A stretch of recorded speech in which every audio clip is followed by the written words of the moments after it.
You promised you would claim me. You promised the brand would never touch my skin. I am a coward. Of all the humiliations I have endured in this life, this was the one that hurt the most. Tell me, brother, if I withdraw the claim right now, would you claim her, or is your pride just bruised? I could not allow that to happen. She had never been able to shift.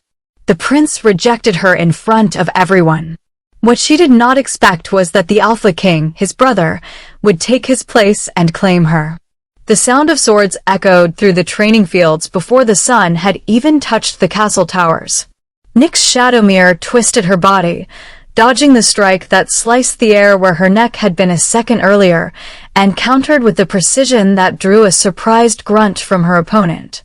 The guard stepped back 2 paces, adjusting his stance, his eyes narrowing with something between reluctant respect and irritation. You fight like you have something to prove, he said, raising his sword again.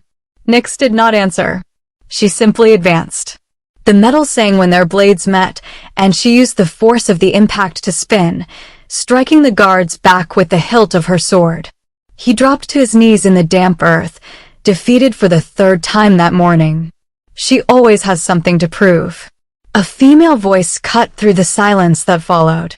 That is what happens when you are born broken. Nyx did not need to turn to know who had spoken. She recognized that tone, sweet on the surface, poisonous underneath, the same way she recognized the scars on her own hands. Lady Vora, daughter of one of the High Elders, watched from the stone bleachers, surrounded by other noble girls who giggled softly like hyenas waiting for scraps of wounded prey. How many years has it been, Nyx? Vora continued, descending the steps with the practiced grace of someone trained to wound without leaving visible marks. 21, 22? And your wolf is still asleep. Maybe it died inside you. Maybe you're just this. The defeated guard got up and hurried away, as everyone did whenever the palace wolves decided to toy with their favorite target. Nyx felt heat rise up her neck, but she kept her expression steady. She had learned over the years that any reaction only fed the flames. Any tear was a trophy. Any tremor in her voice was a victory for them. My wolf, Nyx said, lowering her sword with deliberate calm, does not define my blade, as you just witnessed. Vora's smile faltered for a moment, only a moment, before settling back in place. A blade will not warm your bed at night, dear, and it certainly will not make Cane Riverborn look at you as anything more than entertainment. The words struck exactly where they were meant to. Nyx felt the hit somewhere deep in that place she guarded with walls built higher each year, but she did not let it show. Excuse me, she said, sliding her sword back into its sheath. Some of us earn our place here with effort, not with a last name. She walked away before she could see the fury on Vora's face, before she could hear anything else. The castle corridors were cool at that hour, still empty of the movement that would fill the place once the sun climbed higher. Nyx walked in silence, her footsteps echoing against the ancient stone, trying not to think about Vora's words. Entertainment. Was that what she was to Cane after all these years? She remembered the first day she saw him when she was only 12 years old. And he, the same age, crossed the training fields as if the entire world existed just to admire him. His golden hair glinting under the sun, his easy smile, the posture of someone who already knew he would be adored. Nyx had been on the ground that day, knocked down by a strike she failed to anticipate, her mouth full of dirt and her eyes burning with tears she refused to shed. Cane had stopped, looked at her, and offered his hand. You fell in a very impressive way, he had said with that smile that made people forget how to breathe. Want to try again? And she tried. She tried every day for the next 10 years. She got up after every fall, swallowed every humiliation, trained until her muscles screamed and her hands bled. All because at some point between shared training sessions and stolen conversations, her heart decided it belonged to him. Cane never promised anything in public. That was the perfect cruelty of the situation. He never spoke words that could be held against him, only glances that lingered a second too long, casual touches that felt far too intentional to be accidents, and smiles meant only for her in crowded halls. Crumbs.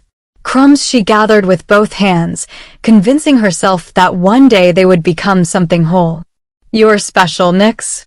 Different from the others," he would say sometimes when they were alone in the stables or walking through the gardens after training, and she believed it. How could she not? When his eyes found hers through crowds. When he chose her to sit beside him during informal meals. When he whispered jokes in her ear during boring ceremonies, making her bite her lip to hide a laugh. But Cain also disappeared. He would vanish for days, return with stories Nyx pretended not to hear, and then come back to her as if nothing had happened, as if she were a safe harbor he could always return to, no matter how many storms he chose to face with others. Nyx stopped before one of the corridor windows, looking down at the training fields. From there, she could see the soldiers beginning their morning routines. Small figures moving in familiar patterns. And then her eyes caught something else. A solitary figure on the highest terrace of the Eastern Tower.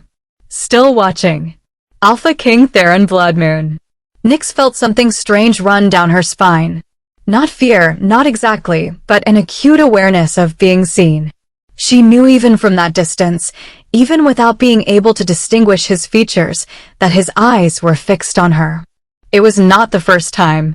Over the years, Nyx had noticed Cain's older brother in unexpected moments. In the training fields when she thought no one was paying attention. In the corridors when she carried reports to the commanders. In the gardens when she helped the old healer gather herbs. Theron was always there watching, never approaching. He was everything Cain was not. Where the prince was light and warmth and easy laughter, the king was shadow and silence, and a gravity that made people straighten their posture instinctively. Years older than his brother, Theron had taken the throne far too young and carried the weight of the crown with a seriousness that bordered on absolute. Nyx looked away from the tower, her heart beating a little faster than it should. Why is he always watching? She pushed the thought aside. She had no time for riddles, not when her own life was already complicated enough. Not when the moon phase ceremony was only 2 weeks away. The great hall was decorated with charcoal and silver banners when Nyx entered that evening, feeling profoundly out of place in her simple leather tunic among the silks and brocades of the nobility.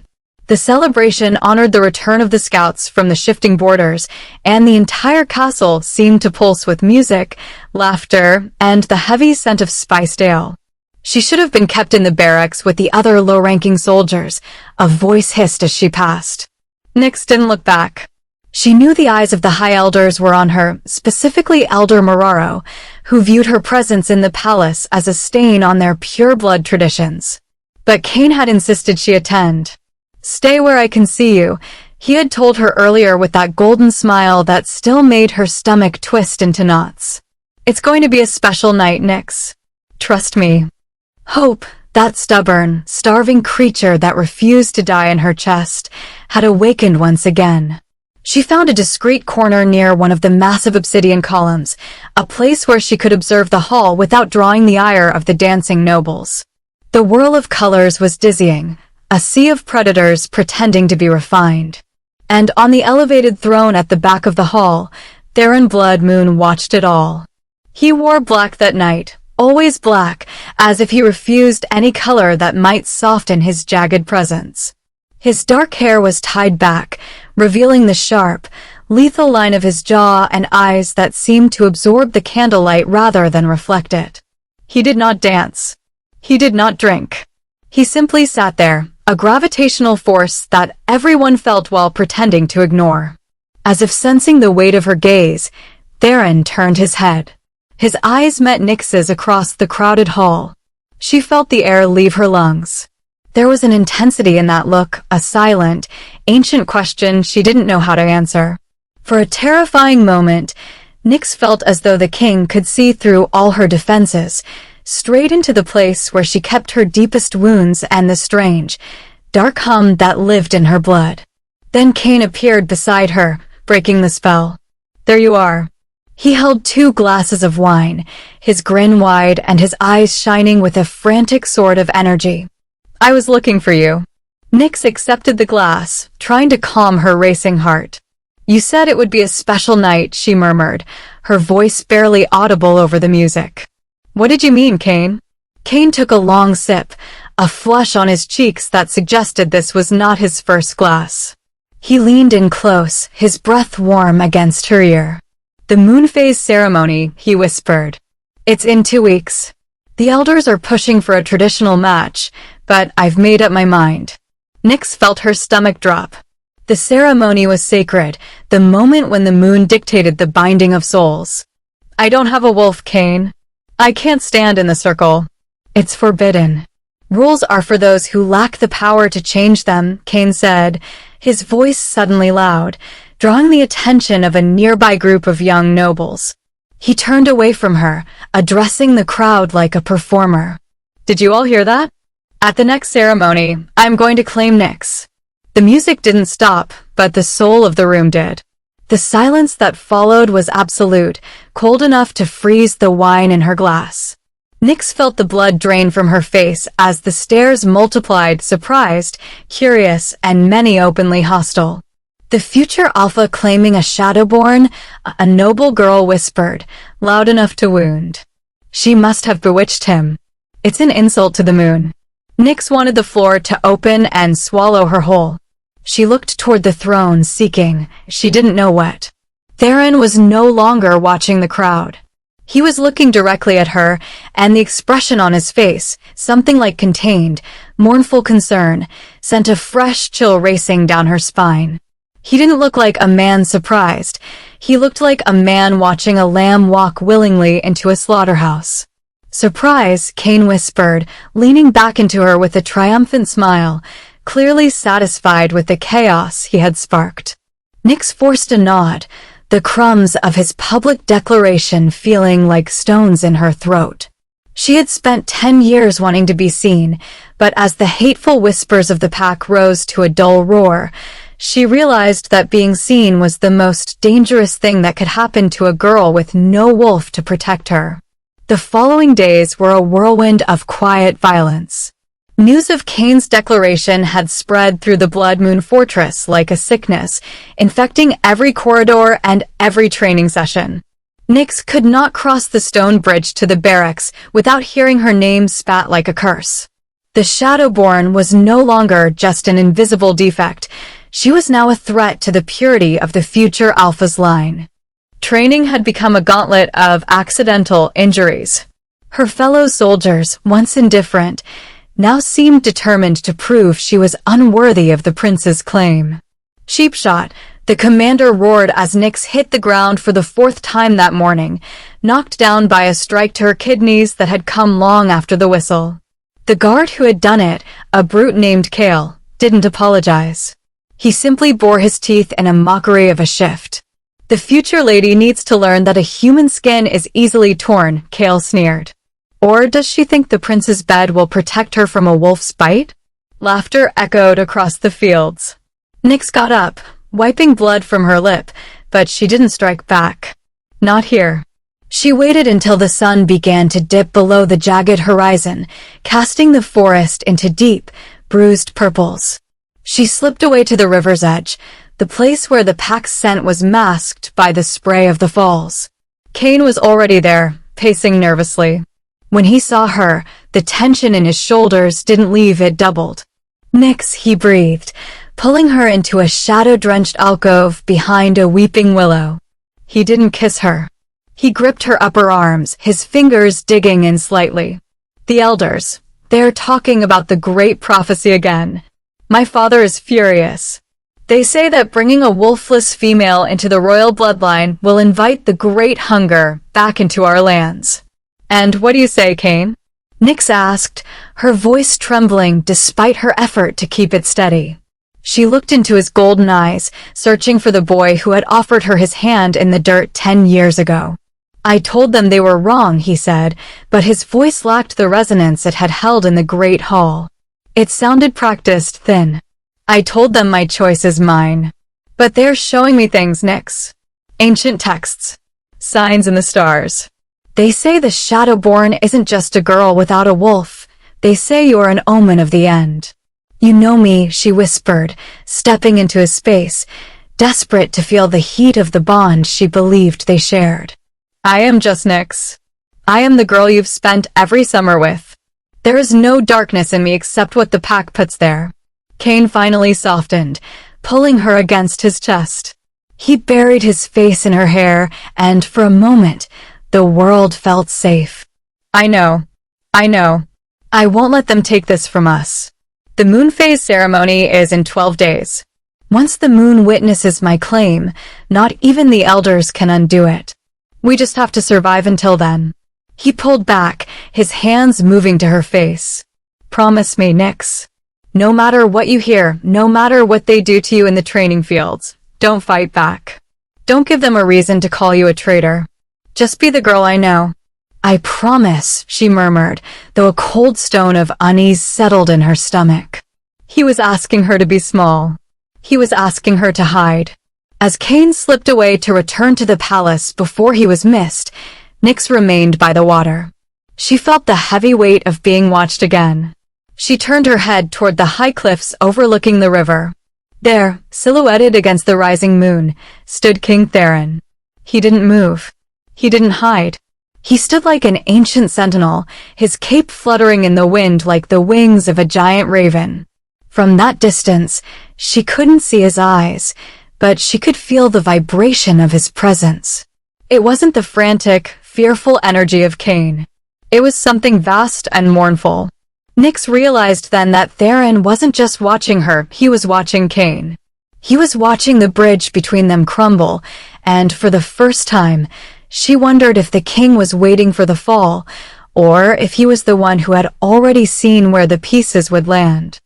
The royal library was a labyrinth of dust and ancient parchment, a place where the scent of old leather masked the heavy, musk-filled air of the Shifter Castle. Nyx had come seeking a distraction from the whispers of the barracks, searching for any record of the Shadowborn that didn't end in a pyre or a curse. She was tucked away in the deepest corner of the archives when the temperature in the room seemed to drop. The shadows against the wall lengthened, stretching toward her like reaching fingers. You won't find the truth about your blood in those scrolls, Nyx Shadowmere. The elders took care to rewrite those chapters long ago. Nyx gasped, her hand flying to the dagger at her belt. She spun around to find Theron Bloodmoon leaning against a bookshelf just inches away. She hadn't heard him enter. He moved with the silence of a ghost and the presence of a mountain. Your Majesty, she stammered, dropping into a shallow, clumsy bow. Drop the mask, Theron said, his voice a low vibration that seemed to hum in her very bones. He stepped into the light of a single flickering candle. Up close, he was terrifying. His eyes weren't just dark, they were depthless, reflecting a soul that had seen centuries of blood and duty. You spend your days pretending to be small so my brother can feel tall. It is a waste of a warrior spirit. I am wolfless, Nyx whispered, her defensiveness rising. I am broken. Cain is the only one who looks past that. Theron let out a sound that was half laugh, half growl. He stepped closer, invading her personal space until she was backed against the cold stone wall. He didn't touch her, but the heat radiating from him was a physical force. Cain looks past it because he is blind, Theron said, his gaze dropping to her hands, which were still trembling. He thinks you are a human defect to be pitted. He promises to protect you because it feeds his ego to have a damsel. But I have watched you on the training grounds. I have seen the way you move, the way the shadows themselves seem to bend to give you leverage. He reached out then, his large hand hovering near her throat. He didn't close the distance, but Nyx felt a sudden, electric pull in her chest, a dark, ancient hum that answered the vibration of his voice. You aren't wolfless because you are broken, Nyx. You are silent because what lives inside you is older than the wolf. It is something the pack forgot how to fear, and so they call it a curse. What are you saying? She breathed, her heart hammering against her ribs like a trapped bird. I am saying that you are seeking sanctuary in a man who is afraid of the very power you carry. Cain will crumble when the moon demands a choice, Theron warned, his eyes searching hers with a terrifying intensity.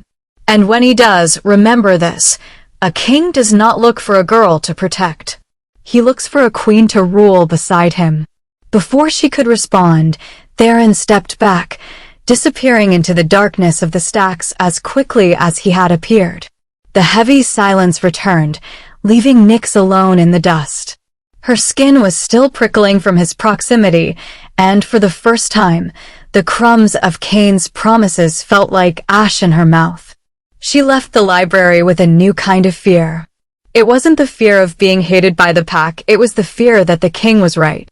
She looked down at her hands, wondering for the first time if the darkness in her blood wasn't a void to be filled, but a weapon waiting to be drawn. The arrival of the Toria carriage was treated like a royal event. While Nyx was scrubbing the blood of a morning training session from her knuckles, the castle gates groaned open to admit a woman who looked like she had been crafted from sunlight and polished steel. Lady Sarah Toria didn't just walk into the Blood Moon pack, she colonized it.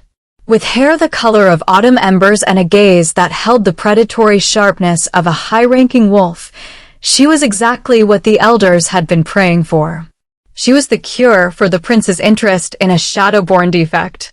Nyx watched from a stone balcony as Cain greeted her. He looked different, his posture was stiffer, his smile more forced, but as Sarah laid a delicate, clawed hand on his arm, he didn't pull away. In fact, he leaned in. The sight felt like a serrated blade sliding between Nyx's ribs. "She's beautiful, isn't she?" a voice murmured beside her. Nyx turned to find Helena, an older Omega who worked in the kitchens and was the closest thing Nyx had to a friend.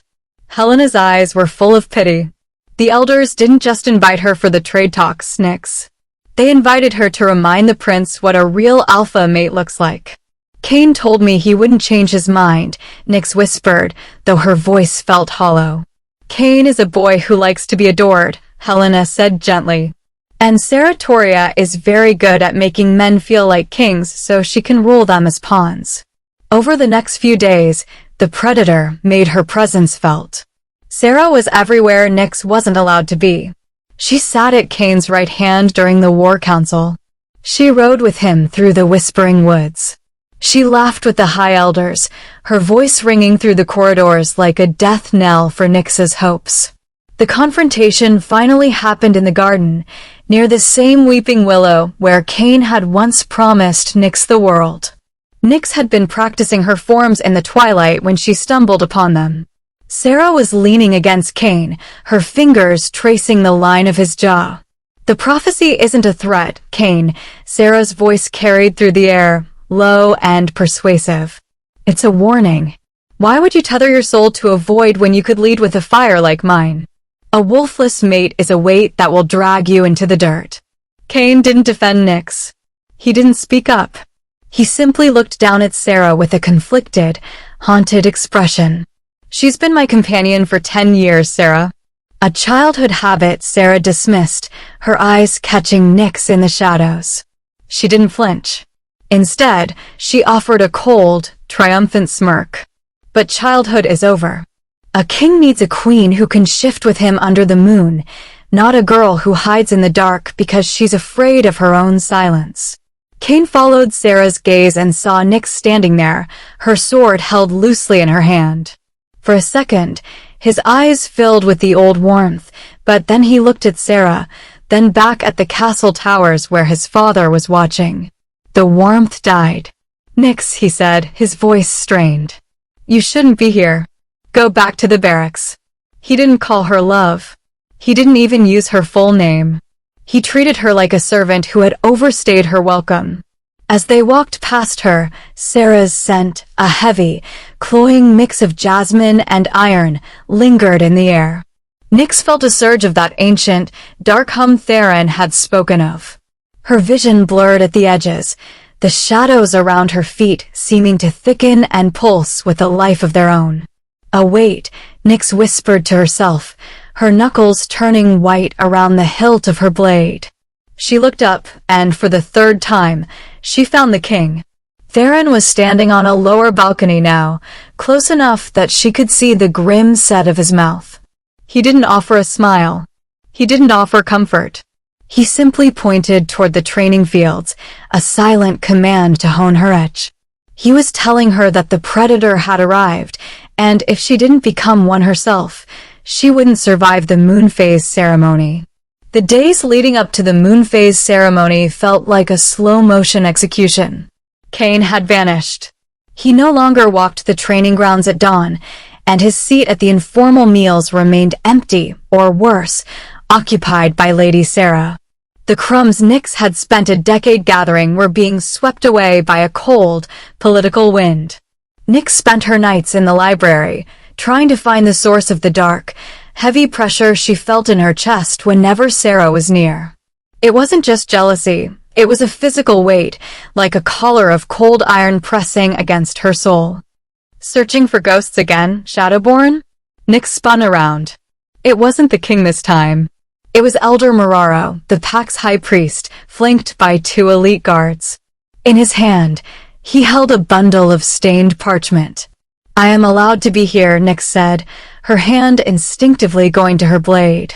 "Not for long," Moraro sneered. "The prince has seen the truth. We found these in the northern barracks, letters, Nyx.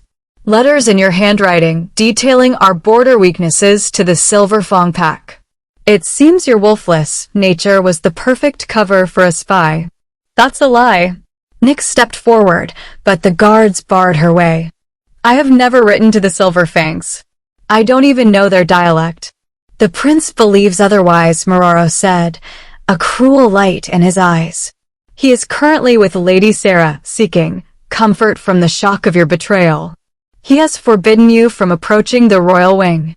You are to remain in the servant quarters until the moon reaches its peak." The betrayal felt like a physical blow to her stomach. Cain had seen the letters, and instead of defending her, he had retreated into Sarah's arms. He had chosen the lie because it was easier than fighting for a girl who brought him nothing but trouble. Nyx was escorted to a damp, windowless room beneath the kitchens. As the heavy iron door locked, she collapsed against the stone. The dark hum in her blood was no longer a hum, it was a roar. For the first time, she felt a flicker of something in her mind, a golden-eyed presence that felt like her wolf, but it was being choked by the same iron pressure she had felt before. She realized then that Moraro and the elders had been poisoning her. The medicinal teas she had been given for years to help her shift were actually suppressants. They didn't want her to shift, they wanted her broken, so she could be the perfect scapegoat for their prophecy. Suddenly, the shadows in the corner of her cell began to bleed together. A tall, familiar figure emerged from the darkness, as if he were part of the stone itself. "You look pathetic on the floor, Nyx." Theron's voice was like velvet over gravel. "Did you come to mock me too?" she whispered, not even looking up. "Your brother thinks I'm a traitor. The pack wants me dead." Theron knelt beside her. He didn't touch her, but his presence was a sanctuary. "My brother thinks what he is told to think. He is a mirror, reflecting whatever light is strongest. Currently, that light is Sarah and the elders." He reached out, his thumb grazing the line of her jaw. "But a mirror cannot hold the shadow. The letters are a forgery, and the poison in your veins is failing. They're afraid of you, Nyx. Not because you are a spy, but because when you finally wake up, you will be the end of their era." "I can't wake up," she sobbed. "I'm trapped." "No," Theron said, his eyes glowing with an ancient, predatory fire. "You are just waiting for the right moon. 3 days, Nyx. Hold on to your rage. It is the only thing they cannot take from you." He vanished before she could reach out to him, leaving behind only the scent of sandalwood and the cold realization that the man who should have been her enemy was the only one keeping her soul alive. The night of the moon phase ceremony arrived with a heavy, blood-red moon that seemed to pulse with the heartbeat of the forest. The great hall was packed, the air thick with the scent of pine, fir, and anticipation. For the blood moon pack, This was the most sacred night of the year, the night when the moon witnessed the binding, her simple dress torn at the hem. As she passed the ranks of nobles, she saw Lady Sarah standing at the front, her arm linked through Kane's. Sarah wore a gown of shimmering silver, looking every bit the Alpha's bride. Kane wouldn't look at her. He stared at the sacred circle in the center of the hall, his face a mask of pale stone. Elder Mararo stepped forward, his voice booming through the rafters. Tonight, we honor our lineage. But before the moon can bless the loyal, it must purge the rot. Nyx Shadowmere stepped forward. The guards shoved her into the center of the circle. The silence was so heavy it felt like it might crush her bones. You have been found guilty of high treason, Mararo declared, holding up the forged letters. You sought to sell our blood to the Silverfangs. A wolfless defect, trying to destroy what she could never be part of. I am no traitor. Nyx's voice rang out, clear and defiant. She looked at Kane, her eyes pleading for a shred of the boy she had once loved. Kane, tell them. Tell them you know me. Kane finally looked at her. For a heartbeat, she saw the old warmth, the shared summers and secret smiles. Then Sarah leaned in, whispering the word prophecy in his ear. Kane's expression hardened. He stepped forward, but not to save her. I am the future of this pack, Kane said, his voice loud but trembling. And I cannot allow my heart to blind me to the safety of my people. Nyx Shadowmere, you are no mate of mine. You are a shadow that must be burned away. He raised his hand. An Alpha's power gathered there, a white-hot light that made the air crackle. Nyx gasped as he pressed his palm against her shoulder. The heat was beyond anything she had ever felt, a searing, agonizing burn as the traitor's mark was seared into her flesh. Nyx fell to her knees, a scream of pure agony tearing from her throat. The smell of burning skin filled the air. Around her, the pack began to howl, a terrifying sound of bloodlust and rejection. Exile her. Vora screamed from the bleachers. Throw the traitor to the scavengers. Kane turned away, his shoulders slumped as he walked back toward Sarah. But as the guards moved in to drag Nyx toward the gates, the great hall shook. The heavy obsidian doors didn't just open, they were blasted off their hinges. Alpha King Theron Bloodmoon marched into the room. He didn't look like a king, he looked like a god of war. His presence was so suffocating that the howling stopped instantly. The guards fell back, tripping over themselves to get out of his path. Is this the justice of the Bloodmoon Pack? Theron's voice was a low, lethal growl that made the stone floor vibrate. Branding a girl for a crime concocted by cowards? Your Majesty, Mararo stammered, the evidence. The evidence is a lie written by your own hand, Mararo, Theron snapped. He reached the center of the circle and looked down at Nyx, who was shivering on the floor, clutching her scorched shoulder. His eyes, usually dark as the abyss, were now glowing with a terrifying, ancient gold. Theron turned to his brother. You branded her to save your pride, Kane? You gave up a soul bond for a title. She has no wolf, brother. Kane shouted, trying to reclaim his dignity. She is a defect. I withdrew the claim to protect the line. Then you are a fool, Theron said. He turned back to Nyx and did something that made every heart in the room stop. The Alpha King knelt in the dirt. Tell me, brother, Theron said, his voice carrying to every corner of the hall.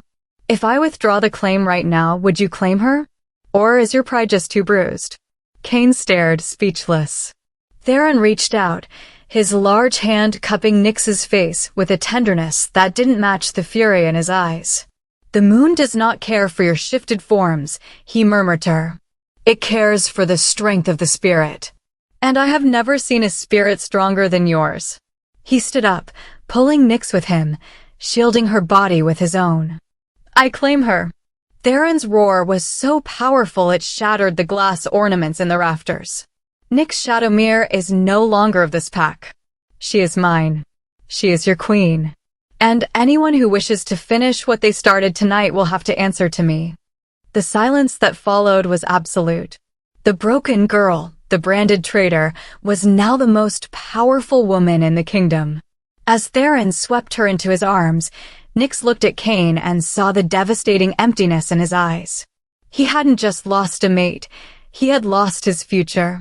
The journey from the Great Hall to the king's private wing felt like a fever dream. Theron carried Nyx through the castle, his stride long and unrelenting, while the pack parted before him like a sea before a storm. The sound of her own ragged breathing and the distant, confused murmurs of the nobility were the only things she could hear over the roaring in her ears. Once inside the royal chambers, a place of dark oak, heavy silks, and the scent of sandalwood and old parchment, Theron placed her gently on a chaise lounge near the hearth. The fire crackled, its warmth doing little to soothe the ice in her veins or the fire on her shoulder. "Stay still," Theron commanded, his voice no longer a roar but a low, steady hum. He moved with a quiet efficiency, gathering a bowl of cool water and a jar of translucent, shimmering salve. He knelt beside her, his large frame blocking out the rest of the world. As he reached for her dress to expose the wound, Nyx flinched, her hand flying up to cover the charred tea seared into her skin. "Don't," she whispered, tears finally spilling over. "It's the mark of a traitor. You shouldn't touch it." Theron caught her wrist, his grip firm but incredibly gentle. He didn't pull her hand away, he waited until she met his eyes. "This mark was made by a coward using stolen power. It has no authority here." He leaned in closer, his gaze burning with an ancient intensity. "To the pack, this is a brand of shame. To me, it is merely the final proof that they are unworthy of the treasure they tried to break." With a soft touch, he began to apply the salve. The cooling sensation was immediate, a sharp contrast to the agonizing heat of Cain's betrayal. Nyx let out a long, shuddering breath, her head falling back against the cushions. "Why did you do it?" she asked, her voice trembling. "You could have stayed on your throne. You could have let them exile me. Why claim a wolfless girl as your queen?" Theron paused, his fingers lingering near the wound. "Because the elders are half right, Nyx. There is a prophecy, but they are too blinded by fear to read the truth." He stood up, walking to a window that looked out over the dark expanse of his kingdom. "They think your silence is a defect. I know it is a dormant power. My bloodline has waited centuries for a Shadowborn to return. You are not a traitor to the wolf, Nyx. You are the origin of it." He turned back to her, his eyes glowing in the firelight. "I didn't claim you out of pity. I claimed you because we are two halves of the same ancient soul. Cain was never your mate. He was a placeholder for a destiny he was too small to carry." A heavy knock at the door interrupted them.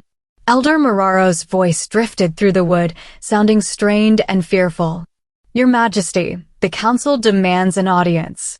They say the claim is illegal under the blood laws. The king is the law." Theron bellowed, the windows rattling in their frames. He didn't look away from Nyx. "Tell the council that if they wish to challenge my mate, they may do so in the circle of blood at dawn. Otherwise, they will bow or they will bleed." The silence from the other side of the door was instantaneous.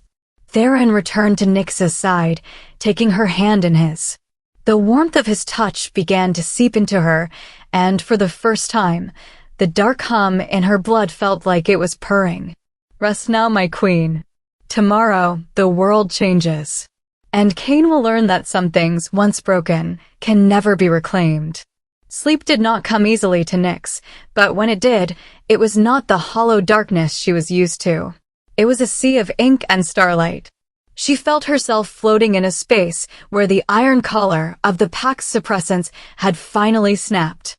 For the first time, she saw it, a massive, spectral creature with eyes of liquid gold, standing in the center of her soul.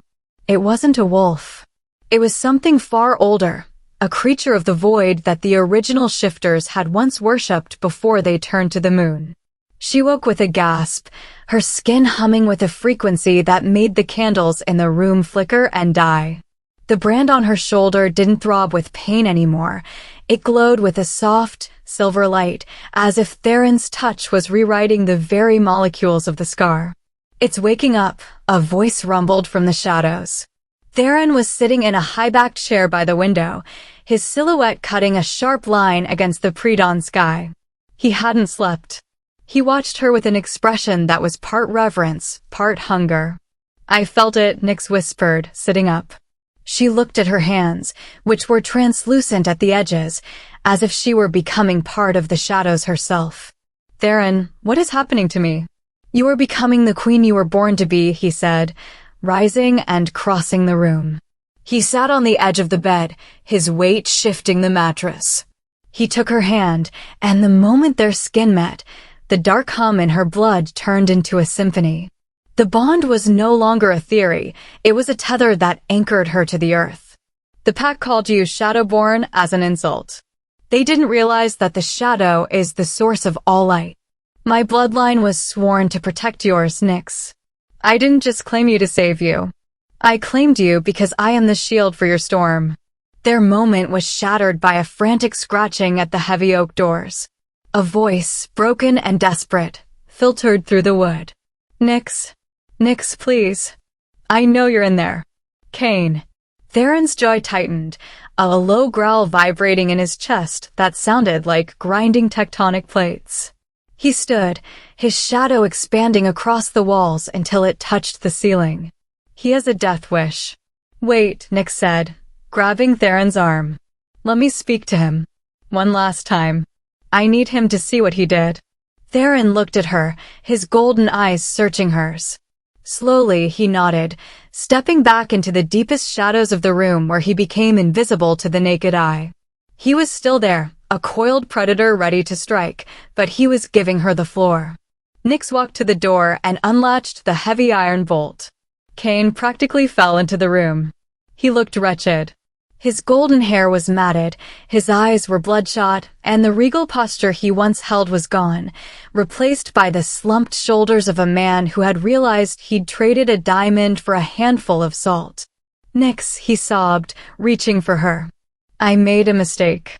The elders, they showed me things. They threatened the pack's safety. I thought I was being a leader. But I can't eat, I can't sleep. The bond." "There is no bond, Kane," Nyx said, her voice sounding strange even to her own ears, deeper, layered with the echoes of the void. She didn't move away as he approached. She stood her ground, radiating a coldness that stopped him in his tracks. "You didn't just brand me. You murdered the girl who loved you. You stood by and watched Sarah Toria mock me while you prepared the iron to burn me. I can fix it," Kane pleaded, his eyes falling to her shoulder. "I'll kill Moraro. I'll challenge Theron. I'll take you away from here." "You will do nothing." Theron's voice emerged from the darkness, cold and absolute. He stepped into the light, and Kane recoiled as if he'd been struck. "You had 10 years to see her, Kane. You chose to be blind. Now you will spend the rest of your life watching her rule from a throne you will never touch." Kane looked between them, finally seeing the silver glow of the brand and the way the shadows danced around Nyx's feet. He saw the soul bond he had failed to ignite, now burning brightly between his brother and the girl he had called broken. You knew," Kane whispered, his face turning a sickly shade of gray. "You knew what she was." "I knew who she was," Theron corrected. "And now you will leave. If you ever approach her again, if you even breathe her name in the corridors, I will strip you of your rank and feed you to the border wraiths. Do you understand?" Kane looked at Nyx one last time, searching for a spark of the old girl. He found only the steady, regal gaze of a queen. Without another word, he turned and stumbled out of the room, a ghost of the man he was supposed to be. Nyx closed the door and leaned against it, the last string of her old life finally snapping. She felt a tear fall, but it wasn't for Kane. It was for the girl who had spent 10 years waiting for crumbs. Theron was beside her in an instant, his arms wrapping around her, pulling her into the safety of his chest. "It's over, Nyx." "No," she said, looking up at him, her eyes flashing with that new, ancient gold. "It's just beginning." The morning sun bled through the high windows of the great hall, casting long, sharp shadows across the stone floor where Nyx's blood had been spilled only nights before. The atmosphere was stifling, thick with the scent of fear and reluctant awe. The entire Blood Moon Pack had been summoned, the nobles, the soldiers, and the council of elders who had orchestrated her downfall. The heavy obsidian doors swung open, and the herald's staff struck the floor 3 times. All hail Alpha King Theron Blood Moon and the Shadow Queen, Nyx Shadowmere. Nyx entered at Theron's side, her hand resting firmly on his forearm.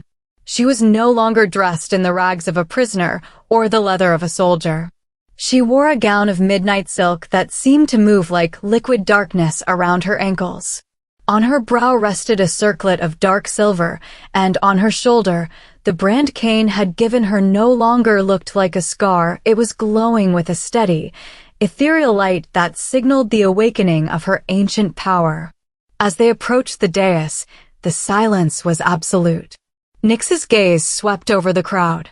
She saw Lady Vora, whose face was a mask of pale terror. She saw Elder Mararo, his hands trembling as he clutched his staff.